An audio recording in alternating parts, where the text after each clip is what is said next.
আমি আপনাকে বিদআত বানায় দেখাচ্ছি। বিদআত বানানো যায়, সুন্নত বানানো যায় না। যেটা বানানো যায় সেটা বিদআত, যেটা সাব্যস্ত।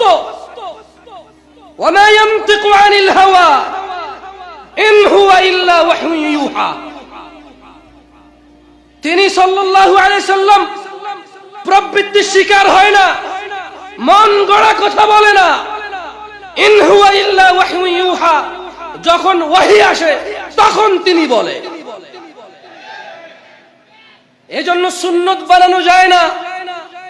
যেটা হয়ে এসেছে ওটা সুন্নাহ, যেটা সাব্যস্ত সেটা সুন্নাহ, যেটা বানায় সেটা বিদআত। আসেন, রাগ করিয়েন না কেউ, মাইকে যারা শুনতেছেন একটু মনোযোগ দিয়ে শুনেন। আমি বিদআত বানায় দেখাচ্ছি। এই দেখেন, টিস্যু নিছি। আচ্ছা, আমার সর্দি, নাক দিয়ে পানি পড়তেছে, আমি কষ্ট পাচ্ছি, আমাকে দেখতে অস্বস্তিকর লাগতেছে।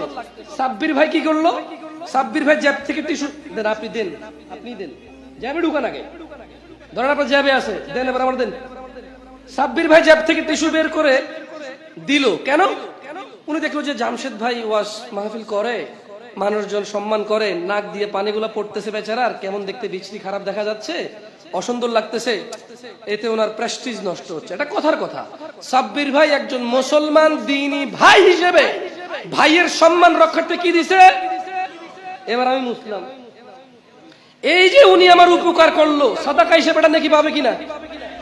এবার এটার বিদআত বানাচ্ছি। দেখেন, সাব্বির ভাই বলল, জামশেদ ভাই একটি সুকে ডান হাতে নিয়ে আরেকটি সুকে বাম হাতে নিয়ে এইভাবে দুইবার বাড়ি দিয়ে এইভাবে নাকের ময়লা ফালালে 3 নেকি হয়। এবার এটা বিদআত হয়ে গেছে, আর নেকি হয় না। কি হয় না यार? কিন্তু একটু আগে এটা কি ছিল? সাদাকা। একটু আগে কি ছিল? সাদাকা। এখন কি? বিদআত।